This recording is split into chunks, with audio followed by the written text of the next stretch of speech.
السلام علیکم ورحمۃ اللہ وبرکاتہ۔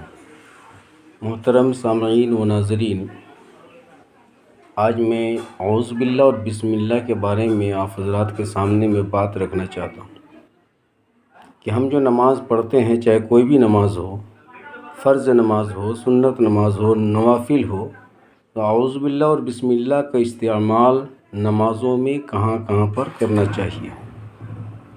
تو یاد رکھیے گا کہ ہر نماز کے شروع میں ثنا کے بعد پہلی رکعت میں صرف اعوذ باللہ من الشیطان الرجیم پڑھنا چاہیے۔ کوئی بھی نماز ہو، فرض ہو، سنت ہو، نفل ہو، 4 رکعت والی ہو، 2 رکعت والی ہو، 3 رکعت والی ہو، ہر نماز کے پہلی رکعت میں ثنا کے بعد ایک مرتبہ صرف اعوذ باللہ من الشیطان الرجیم پڑھنا سنت ہے۔ یہ اعوذ باللہ کا مسئلہ ہوگا۔ بسم اللہ کا مسئلہ یہ ہے کہ کوئی بھی نماز ہو، فرض ہو، سنت ہو، نوافل ہو، 4 رکعت والی ہو، 3 رکعت والی ہو، 2 رکعت والی ہو، سورہ فاتحہ سے پہلے بسم اللہ پڑھنا سنت ہے۔ ہر رکعت میں چونکہ سورہ فاتحہ پڑھا جاتا ہے، تو سورہ فاتحہ سے پہلے بسم اللہ پڑھنا یہ سنت ہے۔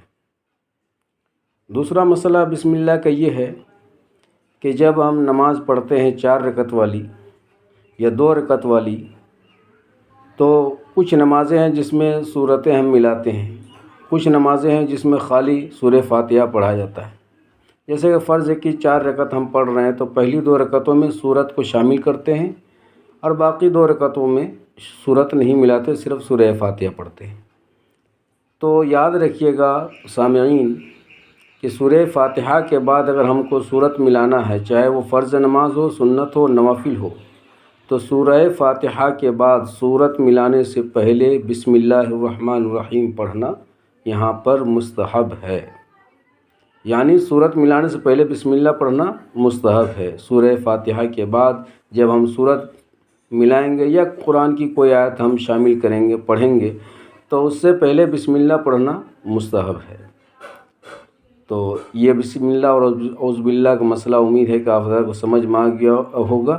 ہر رکعت کے شروع میں ایک مرتبہ ثنا کے بعد اعوذ باللہ پڑھا جائے گا، اور ہر رکعت کے جو ہے سورہ فاتحہ سے پہلے جو ہے بسم اللہ پڑھنا سنت ہے، اور سورت ملانے سے پہلے بسم اللہ پڑھنا یہ مستحب ہے۔ امید کہ آپ حضرات سمجھ گئے ہوں گے۔ اللہ پاک عمل کی توفیق عطا فرمائے، آمین۔